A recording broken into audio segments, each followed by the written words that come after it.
मेरे प्यारे देशवासियों, जैसा कि आप लोगों को पता है कि हमारे देश से चीते जो थे वो विलुप्त हो गए थे। सन 1952 में चीता को भारत से विलुप्त घोषित कर दिया गया था, लेकिन हमारे वर्तमान प्रधानमंत्री श्री नरेंद्र मोदी जी अपने देश भारत में फिर से चीते लाए हैं और ये अपने 72वें जन्मदिन पर मध्य प्रदेश के कूनो राष्ट्रीय उद्यान में 8 चीतों को रिलीज़ करेंगे, जिसमें से ये चीते अफ्रीका के नामीबिया से लाए गए हैं। इसमें 5 मादा और 3 नर चीते हैं। सरकार द्वारा देश के वन्य जीवन और आवास को पुनर्जीवित करने और विविधता लाने के प्रयासों के रूप में यह कदम उठाया गया है। इन सभी चीतों को एक अंतर महाद्वीपीय चीता स्थानांतरण परियोजना के तहत ग्वालियर में एक विशेष मालवाहक विमान में लाया गया था। इसके बाद भारतीय वायुसेना के हेलीकॉप्टरों ने चीतों को ग्वालियर वायुसेना स्टेशन से कूनो राष्ट्रीय उद्यान तक पहुंचाया। जैसा कि आप लोगों को यह ज्ञात हो गया है कि 1952 में चीता को भारत से विलुप्त घोषित कर दिया गया था। चीतों को इस साल की शुरुआत में हस्ताक्षरित एक समझौता ज्ञापन के तहत लाया गया है। चीता भारत में खुले जंगल और घास के मैदान के पारिस्थितिक तंत्र की बहाली में मदद करेगा और जैव विविधता के संरक्षण और जल सुरक्षा, कार्बन पृथक्करण और मिट्टी की नमी संरक्षण जैसी पारिस्थितिक तंत्र सेवाओं को बढ़ाने में मदद करेगा। इस प्रोजेक्ट के तहत पीएम मोदी बाड़े नंबर 1 में 2 चीतों को छोड़ेंगे और उसके बाद करीब 70 मीटर दूर दूसरे बाड़े में चीते को छोड़ा जाएगा।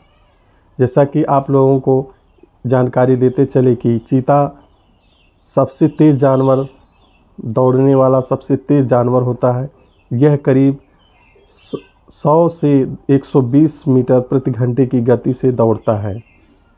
कूनो में जो आवास चुना गया है वह बहुत ही सुंदर और आदर्श है, जहां बड़े बड़े घास के मैदान, छोटी छोटी पहाड़ियां, जंगल और चीतों के लिए बहुत उपयुक्त है। कूनो राष्ट्रीय उद्यान में भारी सुरक्षा व्यवस्था की गई है। और आप लोगों को ये भी बताते चलें कि अवैध शिकार गतिविधियों को रोकने के लिए यहाँ पर व्यवस्था की गई है। सभी चीतों को सुरक्षित उनकी देखरेख की जा सके, इसके लिए सभी चीतों में रेडियो कॉलर लगाया गया है, जिसके माध्यम से चीतों की निगरानी होती रहे।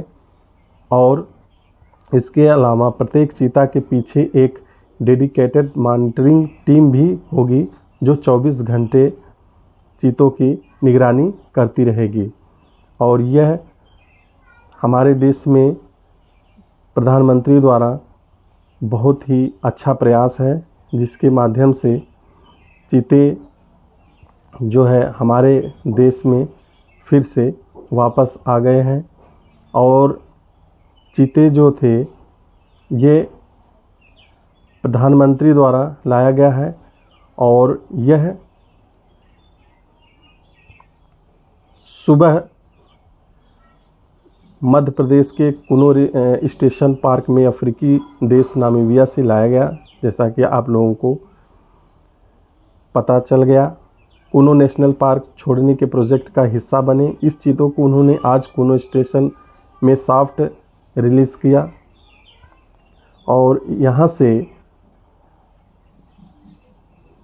जैसा कि इन्हें नामीबिया की राजधानी विंडहोक के एक गेम पार्क से लाया जा गया है, वहाँ से इन्हें पहले रोड से लाया गया और फिर यहाँ से उन्होंने चार्टर्ड बोइंग 747 से 11 घंटों की हवाई यात्रा तय की।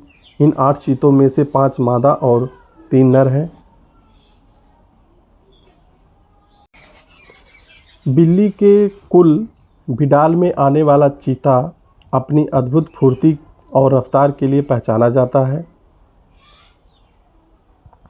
यह एसिनोनिक्स प्रजाति के अंतर्गत रहने वाला एकमात्र जीवित सदस्य है जो कि अपने पंजों की बनावट के रूपांतरण के कारण पहचाने जाते हैं।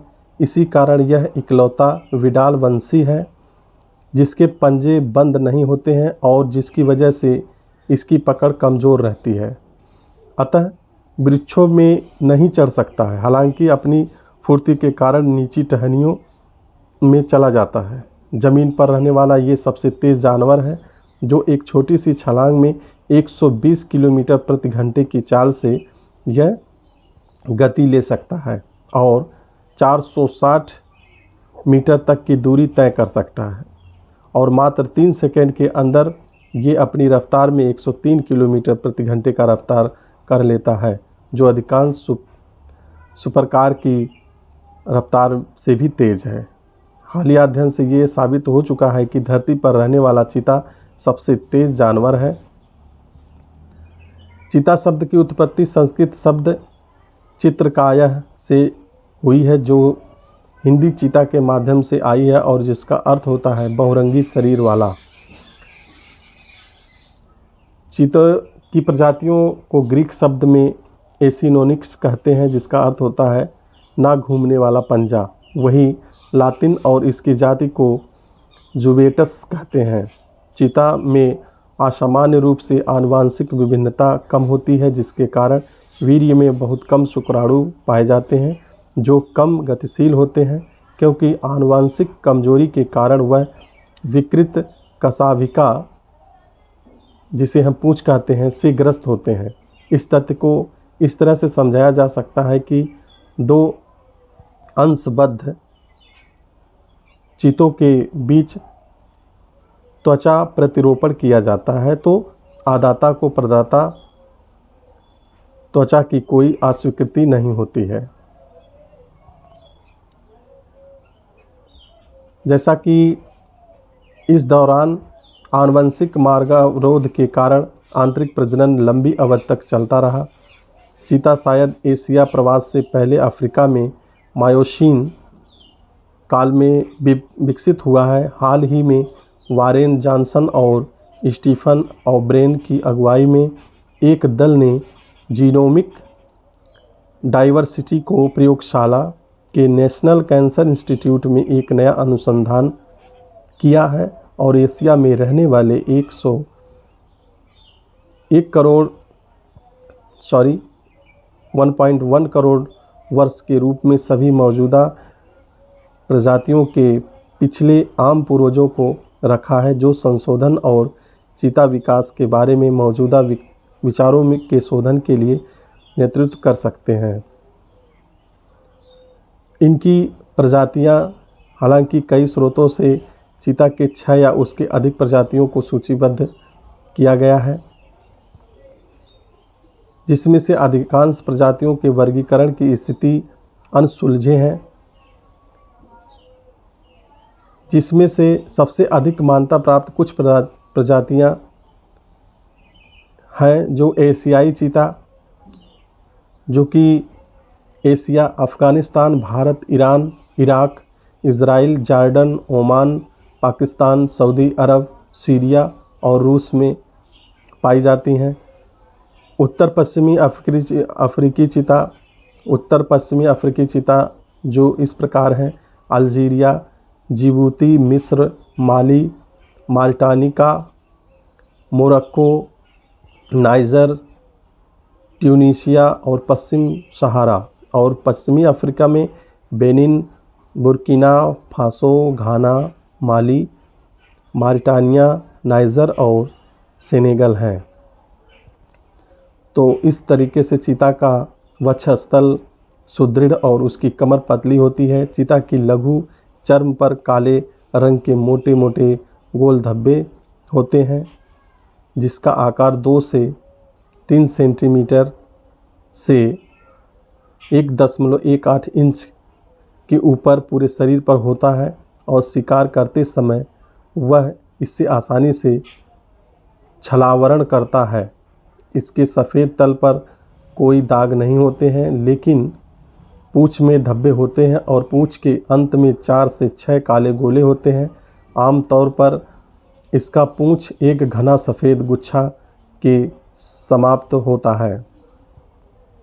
बड़ी बड़ी आँखों के साथ चीता का एक छोटा सा सिर होता है। इसके काले रंग के आंसू चिन्ह इसके आँख के कोने वाले भाग से नाक के नीचे उसके मुंह तक होती है, जिससे वह अपनी आँख से सूर्य की रोशनी को दूर रखता है और शिकार करने में इससे उसे काफ़ी सहायता मिलती है और साथ ही इसके कारण वह काफ़ी दूर तक देख सकता है। एक वयस्क चीता का नाप 36 से 65 किलोग्राम से होता है। इसके पूरे शरीर की लंबाई 115 से 135 सेंटीमीटर यानी 45 से 53 इंच से होता है, जबकि पूंछ की लंबाई 84 सेंटीमीटर से माप सकते हैं। चीता की कंधे तक की ऊंचाई 67 से 94 सेंटीमीटर होती है। नर चीते मादा चीते से आकार में थोड़े बड़े होते हैं और इसका सिर भी थोड़ा सा बड़ा होता है, लेकिन चीता के आकार में कुछ ज़्यादा अंतर नहीं होता है और यदि उन्हें अलग अलग देखा जाए तो दोनों में अंतर करना मुश्किल होता है। समान आकार के तेंदुए की तुलना में आमतौर पर चीता और शरीर छोटा होता है, लेकिन इसकी पूंछ लंबी होती है।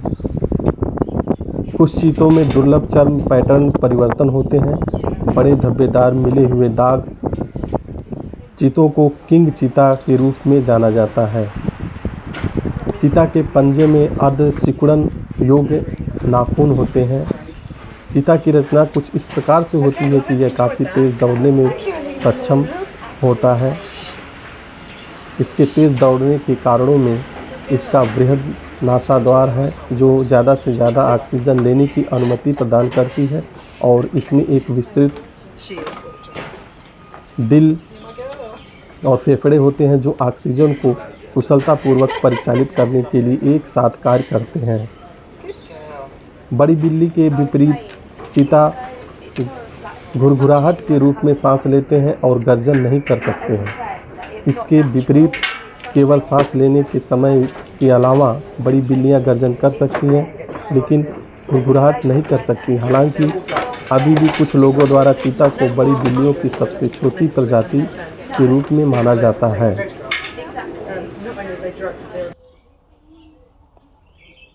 पूर्व में बिल्लियों के बीच चीता को विशेष रूप से आदिम माना जाता था और लगभग 8 मिलियन वर्ष पहले यह प्रकट हुए थे।